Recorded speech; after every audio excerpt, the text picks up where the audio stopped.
हनुमान जी भगवान राम के प्रत्यक्ष सेवक और एक अद्वितीय महान देवता है।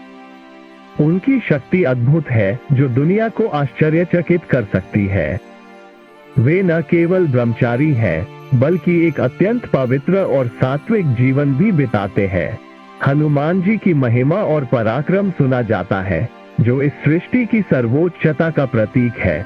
उनके पास अनगिनत रहस्यमय पहलू है जो हमारी आध्यात्मिक और आध्यात्मिक जगत में अद्भुत और गुप्त घटनाओं को संबोधित करते हैं। हनुमान जी के रहस्यों की गहराई तक पहुंचने पर हम निश्चित रूप से हैरान हो जाएंगे, क्योंकि उनका अस्तित्व हमारे धार्मिक और आध्यात्मिक विश्व को समझने के नए आयाम खोल सकता है। आपसे हम निवेदन करते हैं कि कृपया हमारे चैनल को सब्सक्राइब करें और इस वीडियो को लाइक करें। इस तरह के वीडियो तैयार करने में हमें बहुत मेहनत लगती है। चलिए आगे बढ़ते हैं और विषय पर ध्यान केंद्रित करते हैं। होई है वही जो राम रचि राखा, को करी तर्क बड़ा वही शाखा। हनुमान जी नहीं बदलेंगे अपना शरीर, वे कलयुग के अंत तक यहीं बने रहेंगे। वे अभी भी पृथ्वी पर भ्रमण करते रहते हैं। उनकी निवास स्थान क्या है, वे कब कब और कहां कहां प्रकट होते हैं और उनके दर्शन कैसे और किस तरह संभव है, हम आपको बताएंगे। और आपके लिए अंतिम में एक रहस्य है जिसके बारे में जानकर आप सचमुच चौंक जाएंगे। चारों जुग प्रताप तुम्हारा, है परसिद्ध जगत उजियारा। संकट कटै मिटे सब पीरा, जो सुमिरै हनुमत बलबीरा। अंतकाल रघुवर पुर जाय, जहाँ जन्म हरि भक्त कहाय। और देवता चित ना धरई, हनुमत से सर्व सुख करई। हनुमान जी के महिमा से पूरी दुनिया में प्रकाशमान है। वे सबके बीच इस धरती पर स्थानीय रूप में मौजूद है। उन्हें छोड़कर किसी भी देवी या देवता में अपना मन नहीं लगाना चाहिए। हनुमान जी द्वंद्वों में रहने वाले व्यक्ति का सहायता नहीं करते हैं। जिसे भी जीवन में सुख और सुविधाएं प्राप्त करनी हो, उसे श्री राम की कृपा के बिना वो संभव नहीं है। हमें हनुमान जी को प्रसन्न करके श्री राम की कृपा प्राप्त करनी चाहिए। हनुमान जी की अनुमति के बिना कोई भी श्री राम तक पहुंचने में सक्षम नहीं हो सकता। हनुमान जी की शरण में जाने से हमें सभी सुख और सुविधाएं प्राप्त होती है। इसके साथ ही जब हमारे पास हनुमान जी है जो हमारे रक्षक है, तो हमें किसी अन्य देवी देवता, बाबा, साधु, ज्योतिष आदि की वाणी में भटकने की आवश्यकता नहीं होती। हनुमान जी इस कलयुग में सबसे ज्यादा प्रगट और आध्यात्मिक रूप से विश्वस्त है। कलयुग में हनुमान जी की भक्ति ही व्यक्तियों को दुख और संकट से बचाने में सक्षम है। कई लोग बाबा, देवी देवता, ज्योतिष और तांत्रिकों के पास घूमते रहते हैं, लेकिन अंततः वे अपने जीवन को नष्ट कर देते हैं, क्योंकि उन्हें हनुमान जी की भक्ति और शक्ति की पहचान नहीं होती। ऐसे भटके हुए लोगों की केवल राम ही कृपा कर सकते हैं। हनुमान जी क्यों प्रमुख देवता है? हनुमान जी को सभी देवताओं में मुख्यता प्राप्त है और इसके पीछे 4 कारण है। पहला, वे वास्तविक रूप में सुपरमैन के समान है। दूसरा, उनकी शक्ति के बावजूद वे ईश्वर के प्रति समर्पित है।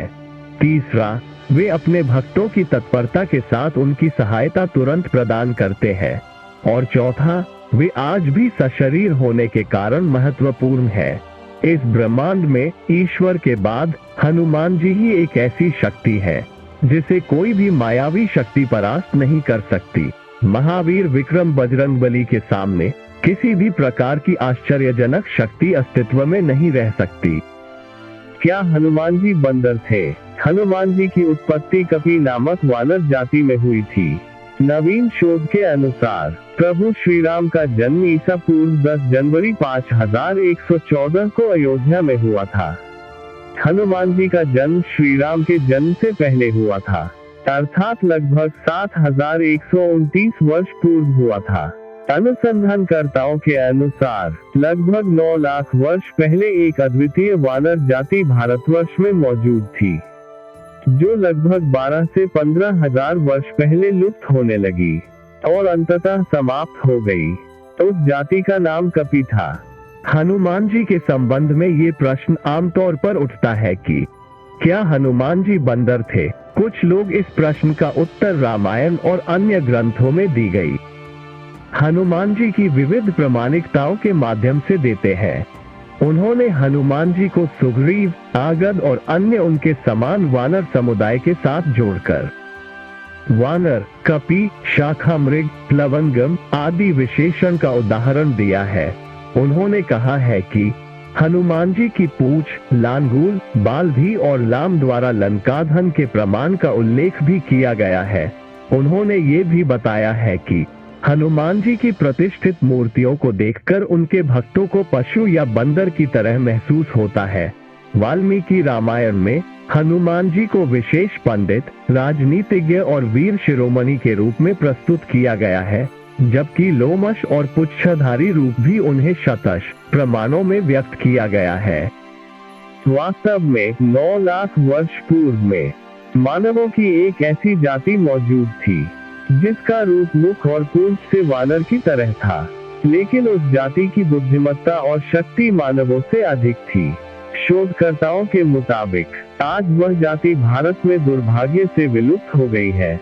हालांकि बाली द्वीप में अब भी पुच्छधारी जंगली मनुष्यों की उपस्थिति है, जिनकी पूंछ का आकार प्रायः 6 इंच के करीब रह गया है। ये सभी पुरातत्व विशेषज्ञों के बीच सहमत है कि प्राचीन काल में कई प्राणियों की नस्ल संपूर्णतः समाप्त हो चुकी है। हनुमान जी के प्रथम जन्मस्थान के बारे में उनकी माता का नाम अंजना था, जो पूर्व जन्म में एक अप्सरा थी। हनुमान जी के पिता का नाम केसरी था, जो वानर जाति के अंग में थे। अपनी माता पिता के कारण हनुमान जी को आंजनेय और केसरी नंदन कहा जाता है। केसरी जी को कपिराज कहा जाता था, क्योंकि वे कपि नामक जाति से संबंध रखते थे। केसरी जी कपि क्षेत्र के राजा थे और कपिस्थल कुरु साम्राज्य का महत्वपूर्ण हिस्सा थे। हरियाणा का कैथल पहले करनाल जिले का हिस्सा था और इसी कैथल को पहले कपिस्थल के रूप में जाना जाता था। कुछ लोग मानते हैं कि यही हनुमान जी का जन्म स्थान था। दूसरे जन्म स्थान के बारे में गुजरात के डांग जिले के आदिवासी लोगों के अनुसार हनुमान जी का जन्म डांग जिले में स्थित अंजना पर्वत में स्थित अंजनी गुफा में हुआ था।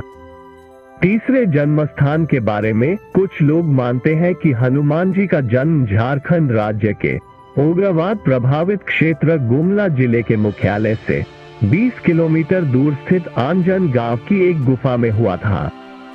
अंत में आखिर कहां जन्म लिया? पंपासरोव अथवा पंपासर होसपेट तालुका मैसूर का एक पौराणिक स्थान है। हम्पी के निकट बसे हुए ग्राम अनेगुंदी को रामायण कालीन किष्किंधा माना जाता है। तुंगभद्रा नदी को पार करने पर अनेगुंदी जाते समय मुख्य मार्ग से कुछ हटकर बाईं ओर पश्चिम दिशा में पंपासरोवर स्थित है। यहाँ स्थित एक पर्वत में एक गुफा भी है जिसे राम भक्तनी शबरी के नाम पर शबरी गुफा कहते हैं। इसी के निकट शबरी के गुरु मतंग ऋषि के नाम पर प्रसिद्ध मतंगवन था। हम्पी में ऋषमुख के राम मंदिर के पास स्थित पहाड़ी आज भी मतंग पर्वत के नाम से जानी जाती है। कहते हैं कि मतंग ऋषि के आश्रम में ही हनुमान जी का जन्म हुआ था। मतंग नाम की आदिवासी जाति से हनुमान जी का गहरा संबंध रहा है, जिसका खुलासा इस वीडियो पर होगा। इसके अलावा एक और महत्वपूर्ण रहस्य है। हनुमान जी के अपने जीवन और वरदान के कारण वे आज भी जीवित हैं। उन्होंने अमरता का वरदान प्राप्त किया है और इसलिए वे धरती पर अवतरित होकर आज भी चरित्रवान रहते हैं। हनुमान जी अपने भक्तों की सेवा करते हैं और धर्म की रक्षा करने में समर्पित है। जब कलयुग का अंत आएगा और भगवान विष्णु कालक्रम में अवतरित होंगे, तब हनुमान जी सहित परशुराम, अश्वत्थामा, कृपाचार्य, विश्वामित्र, विभीषण और राजा बलि सब लोग सार्वजनिक रूप से प्रकट होंगे। कलयुग में जिन लोगों ने श्री राम का नाम लिया है और हनुमान जी की भक्ति की है, वे ही सुरक्षित रह सकते हैं। हनुमान जी अपार बलशाली और वीर है, उनकी कोई सीमा नहीं है। धर्म की स्थापना और रक्षा का कार्य 4 व्यक्तियों के हाथों में संपन्न होता है: दुर्गा, भैरव, हनुमान और कृष्ण। चारों युग प्रताप तुम्हारा लंका विजय कर अयोध्या लौटने पर जब श्री राम उन्हें युद्ध में सहायता देने वाले विभीषण, सुग्रीव, अंगद आदि को कृतज्ञता स्वरूप उपहार देते हैं, तो हनुमान जी श्री राम से याचना करते हैं, यावद राम कथा वीर चरिष्यति महीतले तावत् शरीरे वत्स्युतु प्राणामम न संशय। अर्थात हे वीर श्री राम, इस पृथ्वी पर जब तक राम कथा प्रचलित रहे तब तक निस्संदेह मेरे प्राण इस शरीर में बसे रहें। इस पर श्री राम उन्हें आशीर्वाद देते हैं, एवमेतत् कपिश्रेष्ठ भविता नात्र संशय चरिष्यति कथा यावदेश लोकय च मामिका तावत् ते भविता कीर्ति शरीरेप्यवस्था लोका ही यावत् स्थास्यन्ति तावत् स्थास्यन्ति में कथा। अर्थात हे कपिश्रेष्ठ, ऐसा ही होगा, इसमें संदेह नहीं है। संसार में मेरी कथा जब तक प्रचलित रहेगी तब तक तुम्हारी कीर्ति अमिट रहेगी और तुम्हारे शरीर में प्राण भी रहेंगे ही। जब तक ये लोक बने रहेंगे तब तक मेरी कथाएं भी स्थिर रहेंगी। चारों युग प्रताप तुम्हारा है प्रसिद्ध जगत उजियारा। एक, त्रेतायुग में हनुमान। त्रेतायुग में तो पवन पुत्र हनुमान ने केसरी नंदन के रूप में जन्म लिया और वे राम के भक्त बनकर उनके साथ छाया की तरह रहे। वाल्मीकि रामायण में हनुमान जी के संपूर्ण चरित्र का उल्लेख मिलता है। 2, द्वापर में हनुमान। द्वापर युग में हनुमान जी भीम की परीक्षा लेते हैं। इसका बड़ा ही सुंदर प्रसंग है। महाभारत में प्रसंग है कि भीम उनकी पूंछ को मार्ग से हटाने के लिए कहते हैं, तो हनुमान जी कहते हैं कि तुम ही हटा लो, लेकिन भीम अपनी पूरी ताकत लगाकर भी उनकी पूंछ नहीं हटा पाते हैं। इस तरह एक बार हनुमान जी के माध्यम से श्री कृष्ण अपनी पत्नी सत्यभामा, सुदर्शन चक्र और गरुड़ की शक्ति के अभिमान का मान मर्दन करते हैं। 3, कलयुग में हनुमान। यदि मनुष्य पूर्ण श्रद्धा और विश्वास से हनुमान जी का आश्रय ग्रहण कर ले, तो फिर तुलसीदास जी की भांति उसे भी हनुमान और राम दर्शन होने में देर नहीं लगेगी। कलयुग में हनुमान जी ने अपने भक्तों को उनके होने का आभास कराया है। ये वचन हनुमान जी ने ही तुलसीदास जी से कहे थे। चित्रकूट के घाट पे भई संतन के भीर, तुलसीदास चंदन घिसे तिलक देत रघुबीर। हनुमान जी कलयुग में गंधमादन पर्वत पर आवास करते हैं, जैसा कि श्रीमद् भागवत में उल्लेखित है। यह महत्वपूर्ण है कि उन्होंने अपने अज्ञातवास के समय हिमवंत पर्वत को पार करके पांडवों के पास गंधमादन आसपास निवास किया था। एक बार भीम सहस्रदल कमलों को प्राप्त करने के लिए गंधमादन पर्वत के वन में पहुंचे, जहां उन्होंने हनुमान जी को शैया पर लेटे हुए देखा और इसके बाद हनुमान जी ने भीम का गर्भ भंग कर दिया था। यत्र यत्र रघुनाथ कीर्तन तत्र कृत मस्तकांजलि वाष्पवारी परिपूर्ण लोचन मारुति नमत राक्षसांतक। अर्थात कलयुग में जहाँ जहाँ भगवान श्री राम की कथा कीर्तन इत्यादि होते हैं, वहाँ हनुमान जी गुप्त रूप से विराजमान रहते हैं। सीता जी के वचनों के अनुसार अजर अमर गुण निधि सुत हो, करहूं बहुत रघुनायक छो। गंधमादन पर्वत के बारे में कई पौराणिक हिंदू धर्म ग्रंथों में वर्णन है। महाभारत की पौराणिक कथाओं में भी गंधमादन पर्वत का महत्वपूर्ण स्थान है। हिंदू धर्म के अनुसार इस विशाल पर्वतीय परिदेश और वन क्षेत्र में देवताओं का आवास होता है। पर्वतों में गंधमादन पर्वत श्रेष्ठ माना जाता है, जहां कश्यप ऋषि ने भी तपस्या की थी। गंधमादन पर्वत के शिखर तक किसी भी वाहन से नहीं पहुंचा जा सकता है। गंधमादन में ऋषि, सिद्ध, चारण, विद्याधर, देवता, गंधर्व, अप्सराएं और किन्नर आदि विभिन्न देवी देवताओं का निवास होता है, जो यहाँ निर्भीक रूप से विचरण करते हैं। वर्तमान में गंधमादन पर्वत कहाँ स्थित है?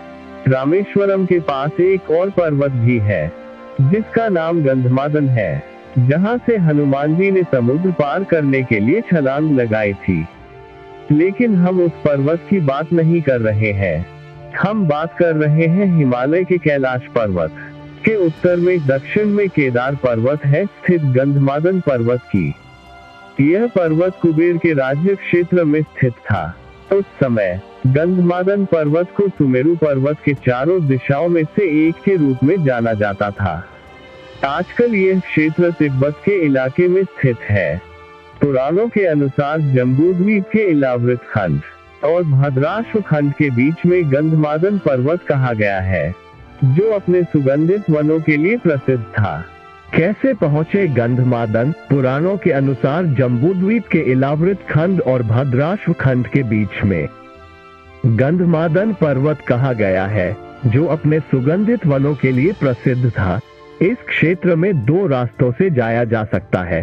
पहला नेपाल के रास्ते मानसरोवर से आगे और दूसरा भूटान की पहाड़ियों से आगे और तीसरा अरुणाचल के रास्ते चीन होते हुए।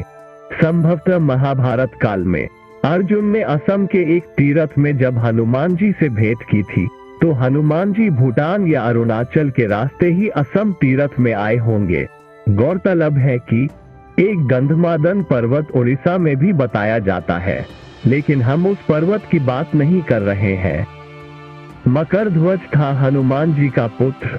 अहिरावण के सेवक मकरध्वज थे। मकरध्वज को अहिरावण ने पातालपुरी का रक्षक नियुक्त कर दिया था। पवन पुत्र हनुमान जी बाल ब्रह्मचारी थे, तब कैसे कोई उनका पुत्र हो सकता है? वाल्मीकि रामायण के अनुसार उनके पुत्र की कथा हनुमान जी के लंकादहन से जुड़ी है। हनुमान जी की ही तरह मकरध्वज भी वीर, प्रतापी, पराक्रमी और महाबली थे। हनुमान जी ने अहिरावण का वध कर प्रभु श्री राम और लक्ष्मण को मुक्त कराया और मकरध्वज को पाताल लोक का अधिपति नियुक्त करते हुए उसे धर्म के मार्ग पर चलने की प्रेरणा दी थी। हनुमान जी को सिंदूर चढ़ाने का कारण क्या है? हनुमान जी के लिए सिंदूर बहुत प्रिय है। इसके पीछे एक कथा का वर्णन किया जाता है, जहां एक दिन भगवान हनुमान जी माता सीता के कक्ष में पहुंचे। वहां पर उन्होंने देखा कि माता सीता लाल रंग की कोई चीज मांग में सजा रही है। हनुमान जी ने माता से पूछा और उन्होंने बताया कि इसे लगाने से प्रभु राम की आयु बढ़ती है और वे प्रभु के प्रति स्नेहपूर्ण बनते हैं। तब हनुमान जी ने सोचा, जब माता इतना सा सिंदूर लगाकर प्रभु का इतना स्नेह प्राप्त कर रही है, तो अगर मैं इनसे ज्यादा लगाऊं तो मुझे प्रभु का स्नेह, प्यार और ज्यादा प्राप्त होगा और प्रभु की आयु भी लंबी होगी। ये सोचकर उन्होंने अपने सारे शरीर में सिंदूर का लेप लगा लिया। इसलिए कहा जाता है कि भगवान हनुमान जी को सिंदूर लगाना बहुत पसंद है। पहली हनुमान स्तुति। हनुमान जी की प्रार्थना में तुलसीदास जी ने हनुमान चालीसा, बजरंग बाण, हनुमान बहुक आदि अनेक स्तोत्र लिखे, लेकिन हनुमान जी की पहली स्तुति किसने की थी? तुलसीदास जी के पहले भी कई संतों और साधुओं ने हनुमान जी की श्रद्धा में स्तुति लिखी है, लेकिन क्या आप जानते हैं सबसे पहले हनुमान जी की स्तुति किसने की थी? जब हनुमान जी लंका का दहन कर रहे थे, तब उन्होंने अशोक वाटिका को इसलिए नहीं जलाया क्योंकि वहां सीता जी को रखा गया था। दूसरी ओर उन्होंने विभीषण का भवन इसलिए नहीं जलाया क्योंकि विभीषण के भवन के द्वार पर तुलसी का पौधा लगा था। भगवान विष्णु का पावन चिन्ह शंख, चक्र और गदा भी बना हुआ था। सबसे सुखद तो ये कि उनके घर के ऊपर राम नाम अंकित था। ये देखकर हनुमान जी ने उनके भवन को नहीं जलाया। विभीषण के शरण याचना करने पर सुग्रीव ने श्री राम से उसे शत्रु का भाई व दुष्ट बताकर उनके प्रति आशंका प्रकट की और उसे पकड़कर दंड देने का सुझाव दिया। हनुमान जी ने उन्हें दुष्ट की बजाय शिष्ट बताकर शरणागति देने की वकालत की। इस पर श्री राम जी ने विभीषण को शरणागति न देने के सुग्रीव के प्रस्ताव को अनुचित बताया और हनुमान जी से कहा कि आपका विभीषण को शरण देना तो ठीक है, किंतु उसे शिष्ट समझना ठीक नहीं है।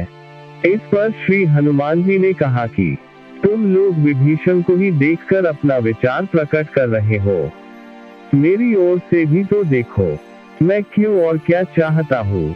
फिर कुछ देर हनुमान जी ने रुककर कहा, जो एक बार विनीत भाव से मेरी शरण की याचना करता है और कहता है, मैं तेरा हूँ, उसे मैं अभयदान प्रदान कर देता हूँ। यह मेरा व्रत है छोटी, इसलिए विभीषण को अवश्य शरण दी जानी चाहिए।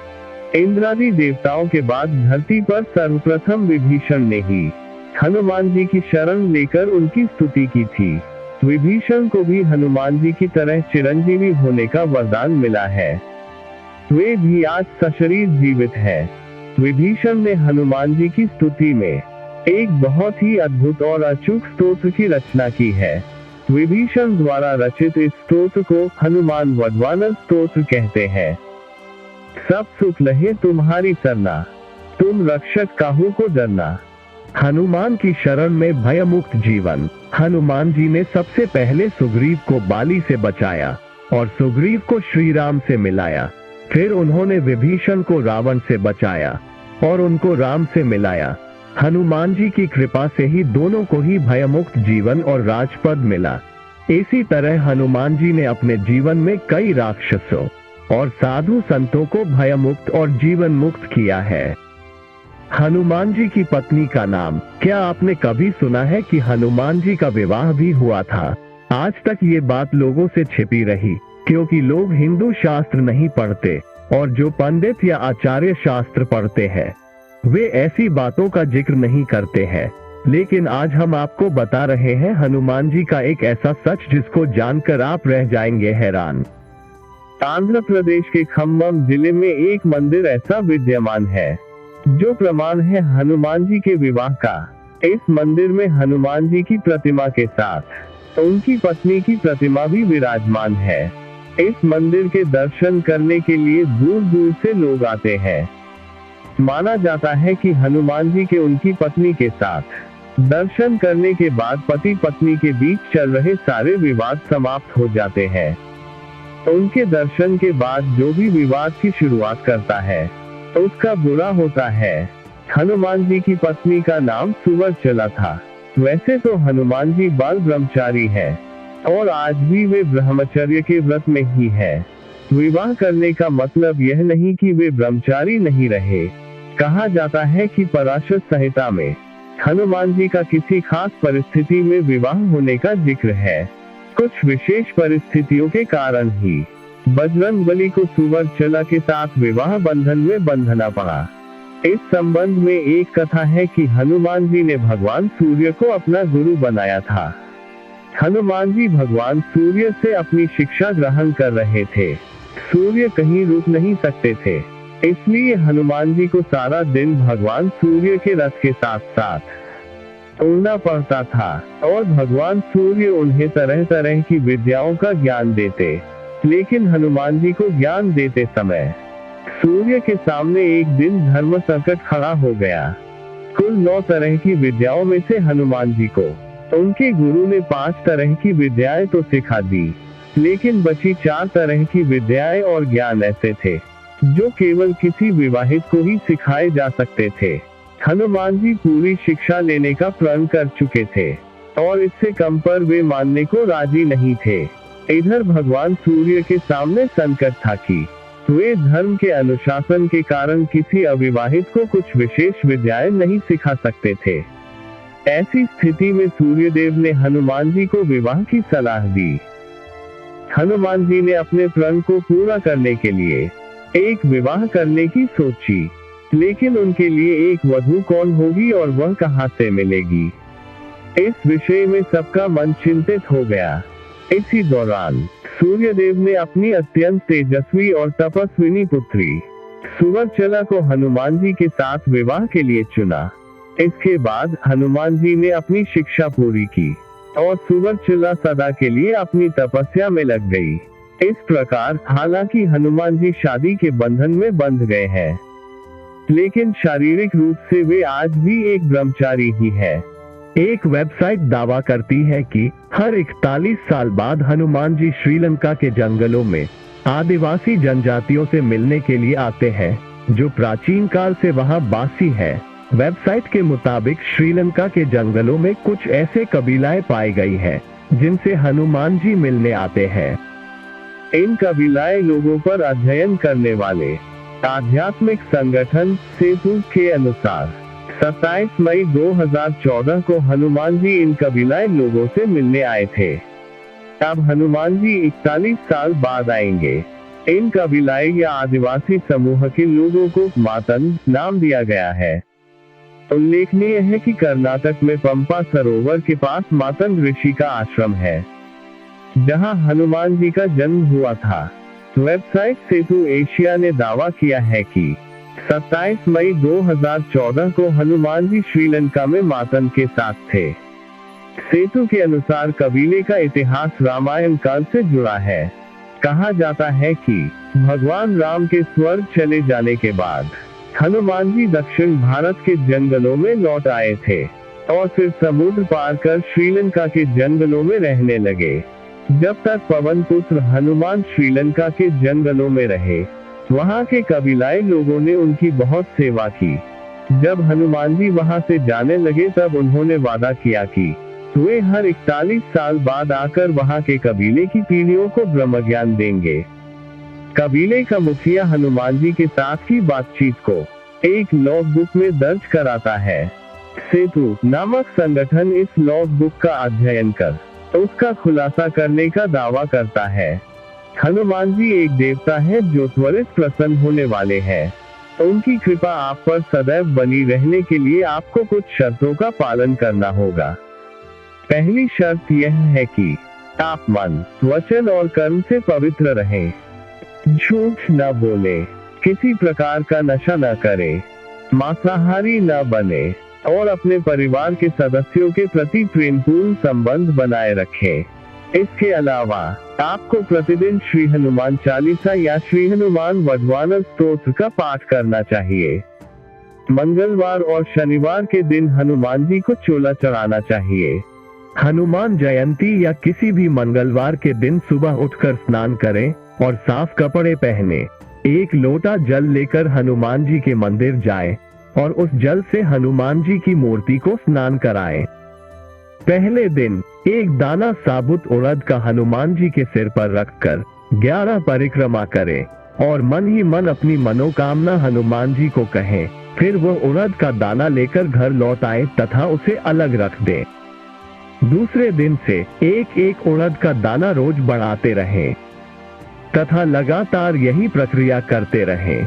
41 दिन 41 दाने रखने के बाद 42वें दिन से एक एक दाना कम करते रहें। जैसे 42वें दिन 40, 43वें दिन 39 और 81वें दिन एक दाना। 81वें दिन का यह अनुष्ठान पूर्ण होने पर उसी दिन रात में श्री हनुमान जी स्वप्न में दर्शन देकर साधक को मनोकामना पूर्ति का आशीर्वाद देते हैं। इस पूरे आचरण के दौरान जितने भी उड़द के दाने आपने हनुमान जी को चढ़ाए हैं, उन्हें नदी में प्रवाहित कर दें। हमें आशा है कि आपको यह वीडियो पसंद आई होगी। अगर ऐसा हुआ है तो कृपया इसे सभी के साथ शेयर करें। हे भगवान हनुमान जी, आप सभी को हमेशा सुखी और समृद्ध रखें। धन्यवाद।